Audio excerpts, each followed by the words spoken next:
evening and welcome to SoCal Prep Report. My name is Randy Rosenbloom. I'm your host. Tarek Fattal from the Daily News is going to join us in a moment. We also have Chuck Price. We're going to talk a lot of NFL football. The local guys getting drafted tonight in the first round. So we're going to have a little emphasis on NFL football. Chuck Price, former agent, represented a lot of big-time names that went into professional football. We'll talk to Chuck as well on our program. But let's bring in Tarek Fattal, Mr. Daily News. Tarek, I know, what, you to track me today? That's why you're not joining me in studio? Got a little bit of sun today in Sherman Oaks at Notre Dame, the Mission League track and field finals. It was an event to see. A soccer star from Harvard Westlake, Alyssa Thompson, plays on the U.S. Women's National U17 team, won the 100-meter, marked the second best time in the state. So athletes like that, fun to cover. Must have been a lot of fun. So is the Boris Classic. Villa Park in prep baseball won that tournament last week. A lot of people thought they were going to jump to number one, but then in league, they followed up the win at the Classic with a loss to Foothill. So they come in this week as the number 2 team in the Southern Section. Orange Lutheran, who did well in the losers bracket, is still the number 1 team in the Southern Section and hammered Notre Dame in the consolation game. What caught my eye, Tarek, Lou scored 16 runs in 1 inning. Maybe that's why they're number 1. I wouldn't put too much stock into it, Randy. You know, that was the losers bracket, and I think that's an opportunity for Tom Dill to maybe play players that haven't gotten a chance to play all year. Remember, Notre Dame had already finished their Mission League schedule. So every game from the Boris Classic to the end of the season, which is at the end of this week, it really doesn't mean a whole lot, especially when you're in that loser side of the bracket there in that Boris Classic. So for them to put in 16 runs in 1 inning, I don't know how much stock I put into it. It's still a nice performance against a very good Notre Dame team. They beat them 22-1, I believe, or 22-2. It was a lopsided game. Also, we want to talk a little hoops before we get to Chuck Price and talk football. The hoops, the collision games are going to be played this Saturday at El Camino College, girls all-star game, City against the Southern Section at 4 o'clock. The 6 o'clock game, the boys' game, is very intriguing. Donovan Dent, that great performer from Corona Centennial, on his way to New Mexico, has the CIF Southern Section as the favorite in that game Saturday night. I would say the Southern Section team certainly has the edge in that one. Ben Stoltzberg from Notre Dame, he's going to be playing in it. And I know Caleb LeCount, Larry Olienka, these are some of the guys that are going to highlight the City Section team. It'll be competitive. It'll be fun. One thing about the collision game that I'm interested that is interesting, the names that are in that game are kind of refreshing to see because a lot of times these seniors, they kind of big league these all-star games. They don't play in the local ones. So for the big names that really start in the postseason this past high school basketball season, for them to play in it, give some people to come out, watch a good game, I think it's really, really good.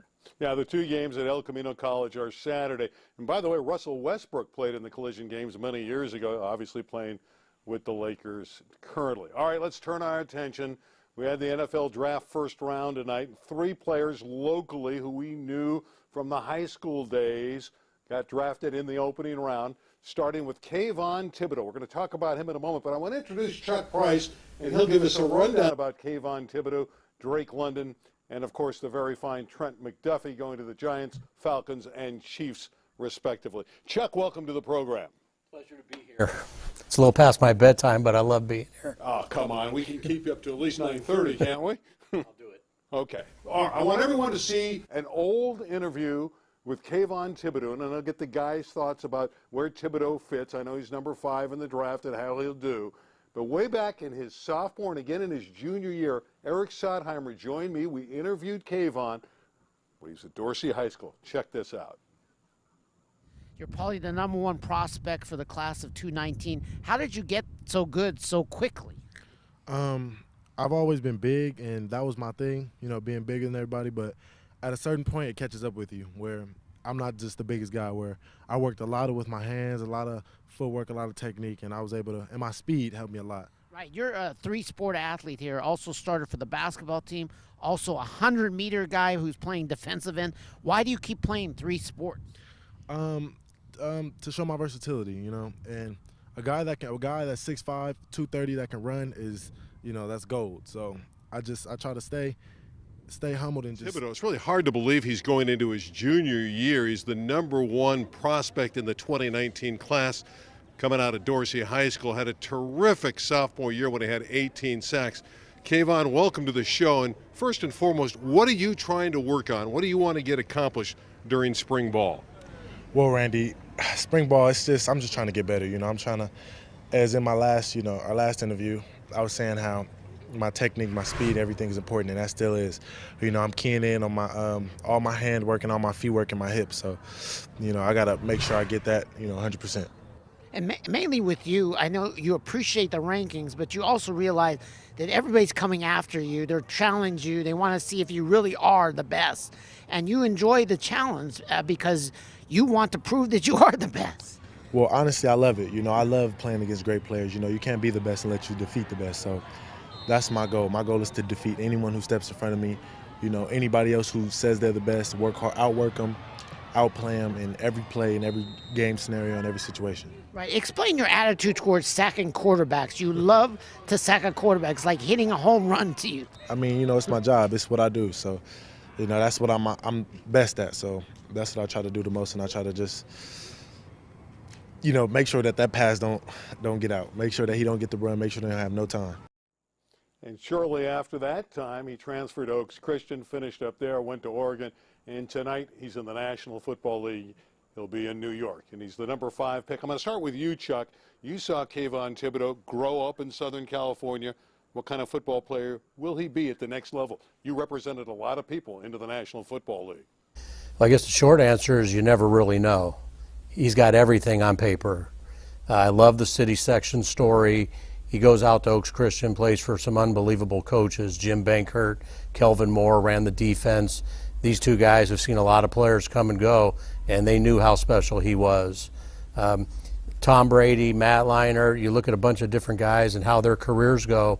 They're all superstars at some point, and then it becomes a matter of good fortune.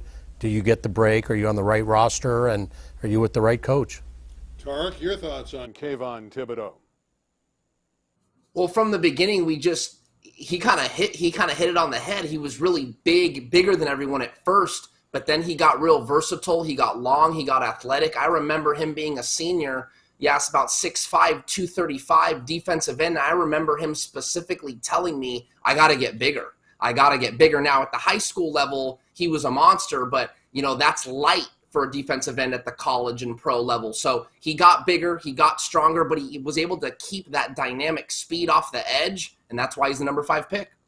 And that's why he's a New York Giant tonight. Good luck to Kayvon Thibodeau. Also want to talk about Drake London out of Moore Park High School. He goes #8. Of course, he went to USC, splendid wide receiver there. Unfortunately, he got hurt in his last campaign as a Trojan, but it didn't hurt his draft status. #8 overall to the Falcons. Great wide receiver. I know you know Drake London well. Well, I met him for the first time when he was a sophomore in high school, primarily a basketball player, started to play football. He had the perfect body, perfect temperament, tested off the chart. He showed at SC there's nothing he can't do on a football field. A great blocker, unbelievable hands, routes, great after the catch, ultimate team player. Tark, can you add anything to Chuck's evaluation? It was pretty in-depth. Yeah, Chuck nailed it on the head. I think the only thing I would add, and Chuck kind of alluded to it, is just his attitude. I remember covering him.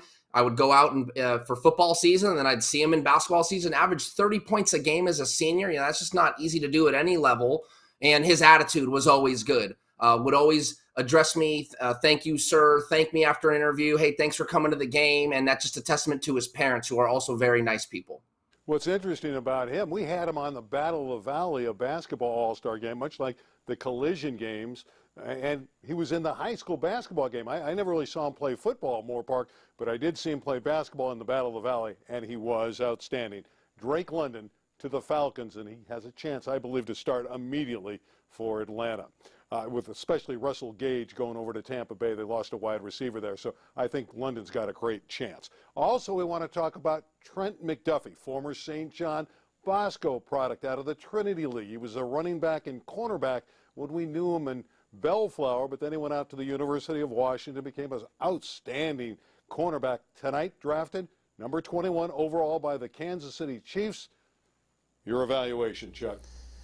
I'm a local type guy, so any cornerback who comes out of the Pac-12, I say, is NFL ready. He plays against some of the elite wide receivers week after week, wide open passing attacks. Including Drake London. He's seen the best, and so he'll be ready for the next level. Tarek, your thoughts? I didn't get a chance to cover him personally, but I do know, having watched St. John Bosco every year, there's always some local San Fernando Valley team that goes down there and tries to see what they got against the Braves. And anyone that comes out of that program is ready to roll, whether it be physically or mentally. And now we see it. I mean, here he is, a first-round draft pick. All right, a few local guys we expect to get drafted. One of them is Matt Corral, the quarterback. Outstanding quarterback here for a couple different schools at the prep level. Ended up at Long Beach Poly. I met him when he was at Oaks Christian before he went to Poly. He's at Mississippi. Probably get drafted tomorrow. I know you saw Matt Corral in his youth here in Southern California, Chuck. One of those quarterbacks who just popped with all the athleticism. He won games with his arms, with his feet, with his heart. I loved watching him play. You had no doubt he was going to win that game, and it was going to be because of Matt, not who he handed it to or not who he was throwing it to. I just loved his competitive spirit, and I'd love to see him go through the roof at the next level of the NFL. Yeah, I know he wants to be a star, and I know you like him, don't you, Tarek? I just remember, again, kind of like Kayvon, when I remember seeing Matt Corral out on the field, and I'd come up, he was just so big, like his arms, his shoulders. I'm like, man, this guy plays quarterback, and his arm strength, his competitiveness. I mean, that's what stood out to me every time I watched him. He was just a fiery type competitor, and, you know, that's the kind of edge you need sometimes at that next level, and he's got it. So he's going to be a future NFL quarterback. We expect him to get drafted sometime tomorrow. Another one we want to talk about is Greg Golcich, and I'm going to let Tarek talk about him because I know you covered him at St. Francis, tight end in La Cañada. Went on, had some big games for the Bruins. What was he, a walk-on for UCLA? Now it looks like, at least by the next couple of days, he's going to be in the National Football League. Right, I've seen headlines saying that he might be the first tight end drafted in the draft. And again, a testament. Think about St. Francis, small like Division III school. You know, they're not always trying to compete with the St. John Boscos in the modern days. They just kind of compete at their own level. And he played two ways. I think he played some defensive end, walks on at UCLA, and just develops, gets better, and studies the game. And now look at him. I mean, he's going to be in the NFL. What a great story that is. And you know what? I think sometimes when we think about those local talented kids, there's a lot of support. There's a lot of rooting on for a kid like Greg Golcich. And here he is. I know everyone's going to be proud from St. Francis. Chuck, he's got great hands. He's a great athlete. But the common denominator with all these kids that we talk about goes back to unbelievable stability, experience, and quality in their high school coaching and their upbringing. Solid foundation to start their career. All right, and the last guy we want to talk about from Southern California who we believe is going to get drafted over the weekend is Romeo Dobbs. Now, he's a name out of the past from Jefferson High School, LA City section football, went up to Nevada. He was a quarterback at Jeff. He ends up being a wide receiver for the Wolfpack and had a magnificent career. Strong, the quarterback might get drafted out of Nevada as well. Very good football player. But Dobbs is sensational, and I'll check in with you, Chuck. Your thoughts on his potential down the road? He's your LA City athlete. He's going to make it in the NFL. He'll return punts. He'll catch the long ball. He'll make people miss. He'll be a great addition to somebody's roster. Tarek, Dobbs has got ability.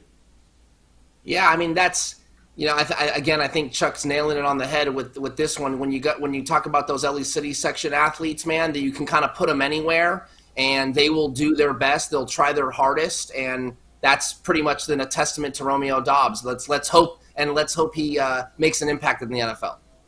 All right, a summation from Chuck on the NFL draft, the first round, what you saw tonight, the local products. Sum it up all for us, what you think one team advanced in this draft. I thought Baltimore had a great draft. A lot of terrific players went to the Ravens. Your thoughts on who might have done the best of anybody? The crystal ball.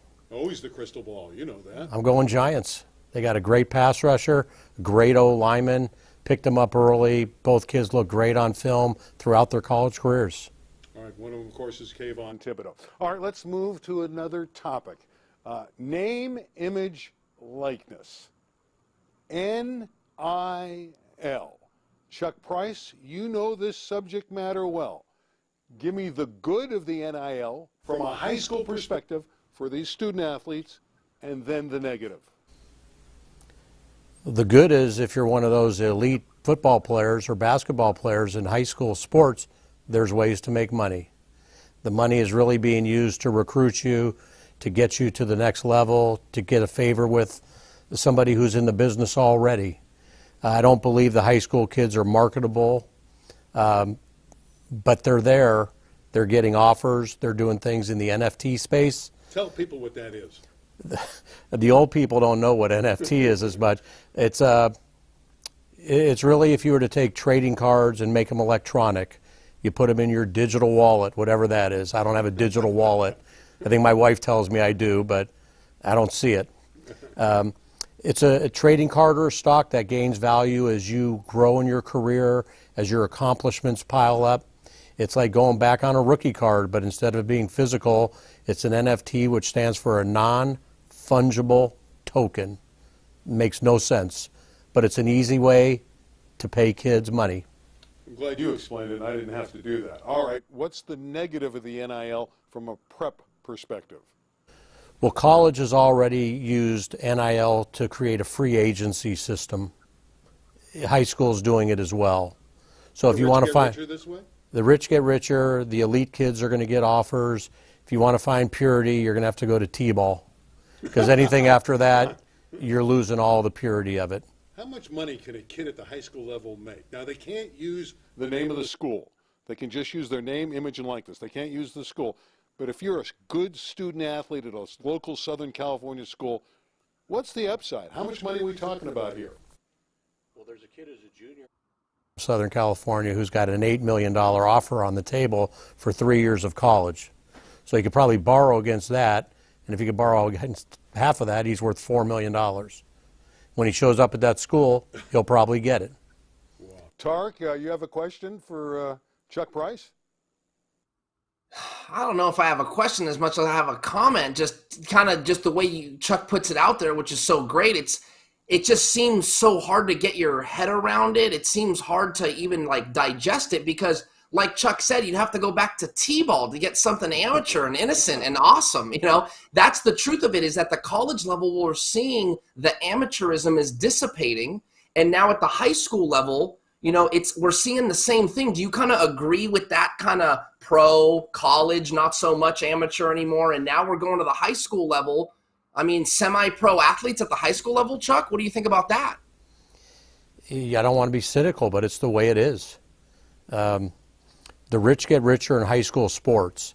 The schools that have fewer limitations, whether it's a private school, a school district that allows transfers at a certain level, NIL really opens the floodgates for financial gains for athletes to change schools. There's going to be a company that's located in a city. They support the heck out of that football program, and they're going to pay the heck out of that kid to tweet, "I buy my groceries at Bill's grocery store." And that's what you're going to see. So these are glorified fans in many cases, really paying to give back to maybe their alma mater by giving money to a future star. They're boosters, donors, and supporters. They're helping these kids. They're helping the program. And in certain cases, they're clearly helping the kid and the program. How do you shape NIL? What do we do to make it fair for everybody? Or can we? The major universities right now are figuring out that they don't know. If they don't know, we don't know. And it's going to take quite a while to shake out. Tarek, you have one final thought on NIL? I just think what's happening is at a younger stage, we're seeing high school athletes with huge followings on Instagram. They've got their own brand. They've got their own essence, if you will.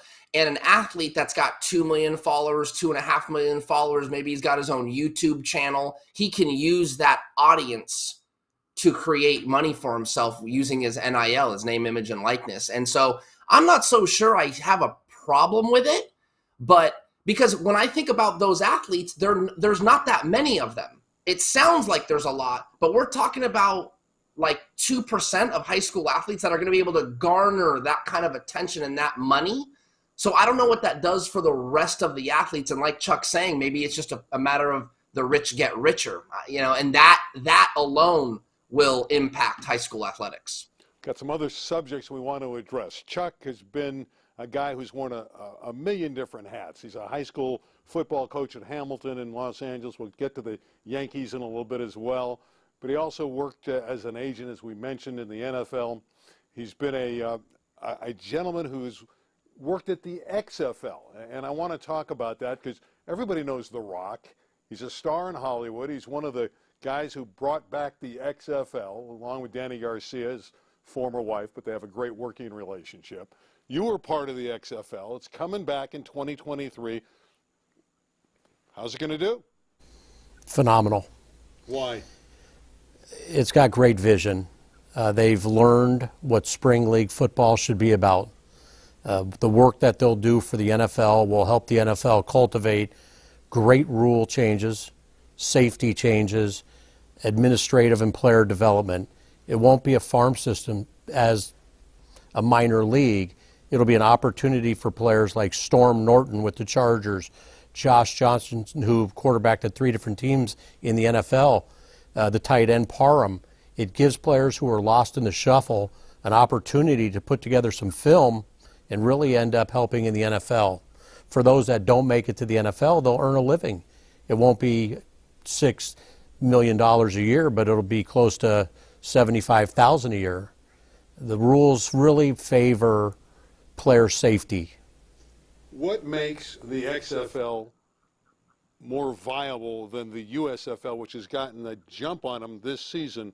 XFL is coming back next season, but yet you believe the XFL is maybe where the future is. It's got The Rock, it's got backing, and it's got a vision. And although it's not a partnership per se in writing, the fact that they're doing things officially with the NFL provides long-term stability. All right, we're going to get to one of Chuck's favorite subjects, high school football in the LA City section. Congratulations in Hamilton. You were an assistant coach there last year. They went to the finals, lost to El Camino in the Division II championships. I know you didn't like the final result against the Royals, but Hamilton has success, and Chuck Price, you're part of that. Well, I'm an alum, proud alum. I was a volunteer coach this year and loved the school, loved the head coach, loved the kids.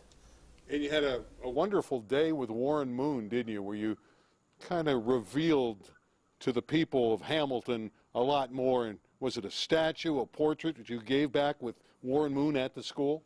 Yeah, March 24th, put up a mural, Warren's accomplishments, had a great image of him as a Houston Oiler, a Washington Husky helmet, and a nice Hamilton High logo with his number 10 right on the middle of it. And his final game was a loss to who? The North Hollywood Huskies. Right, my alma mater. I was there that night at Birmingham High School in the rain. William Hunt, the fastest guy in the 400 meters in L.A., intercepted, ran it down the far sideline, and Hamilton, the Yankees, got eliminated by a Husky team that won their first 10 games and then lost to Carson. But that was many years ago, and we're just reminiscing. But, of course, Warren Moon had a phenomenal career, went on, played in the CFL, NFL Hall of Famer, great player. Hamilton's finest.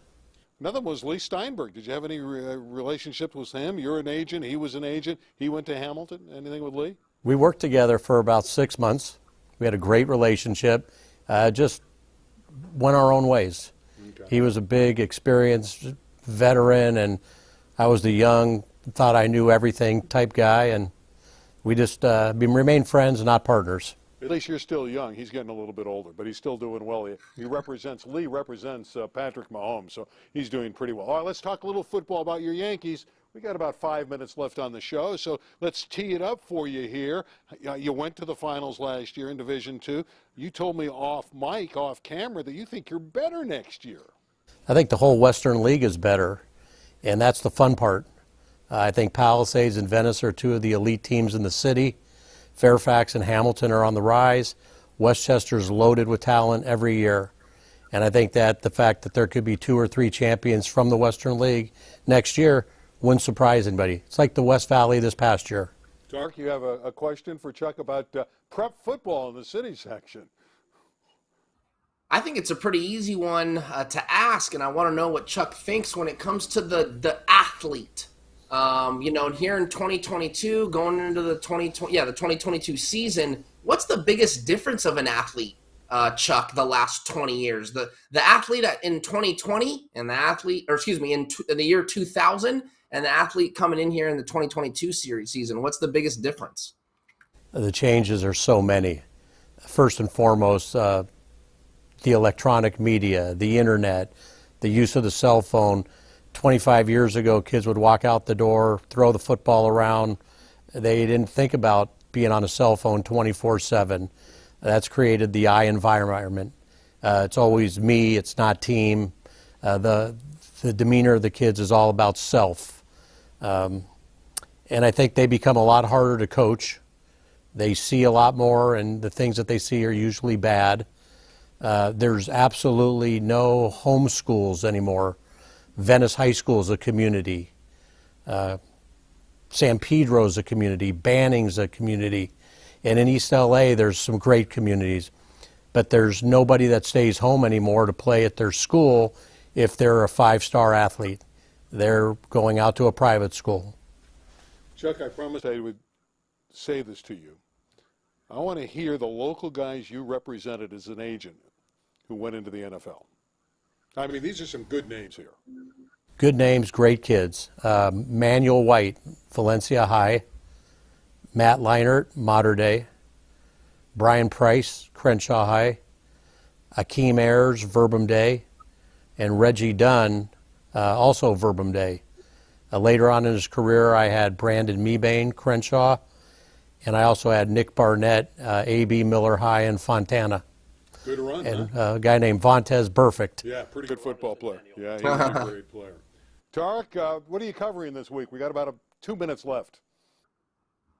Well, the CIF baseball playoffs are going to get released on Monday. Softball gets released on Saturday. So basically this coming up week, we got spring playoffs coming up. And so I'm not exactly sure where I'll be because we're waiting for the pairings, but it's a winner-go-home situation for the rest of the year. I will be Saturday at the Collision Games. Sunday I'll be at the, you're going to love this. I love volleyball. We all know that. The Southern California Indoor Volleyball Hall of Fame. Some great names are going in. I'm going to be one of the MCs there that night. It's going to be in Orange County in Anaheim. It's going to be a fun night. Tim Hovland, the Hovs going in. It's just a great number of names, great names in volleyball's history. And I know you have a quick time. We got a minute and a half left to Tim Hovland because of your dad. Yeah, 1975. My father was an assistant at Westchester. Hov was a sophomore, broke his collarbone. In the locker room, somebody said, all I have is a couple of aspirin here, but I don't have any water. And Hov was shrieking in pain and said, give them to me and I'll just chew them. Yeah, Tim Hovland, one tough guy, one great entertainer, one great volleyball player. Hovland and Dodd, one of the great teams in the history of the beach. He was great indoors at USC and at Westchester. Thus, he goes into the Hall of Fame. Tarek, you're going to be in studio next week, right? I promise I will be thinking about coming into the studio. Again, I don't know what my schedule is, but my goal is to always try and get there. Couldn't get there today. Sorry, Randy. Oh, I'm a little down that you're not here. The 5 isn't that bad. You can drive the 5. There's no traffic ever on the 5. You know that. Chuck Price, it was a pleasure. Always great to see you. Your insight is just phenomenal. Love being here, Tarek. I feel bad you didn't make it. Yeah. Chuck at least took the freeway down. He wasn't worried about it.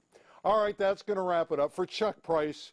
And again, Chuck is doing a lot of different things. We'll bring him back at some point down the road to discuss football, probably in the LA City section with his Hamilton Yankees. A really strong squad this year. And for Tarek Fattal, I'm Randy Rosenbloom. Remember, every Thursday night, we're live right here on LA 36 on SoCal Prep Report. Remember that. And we'll see you again next week. Good night, everybody.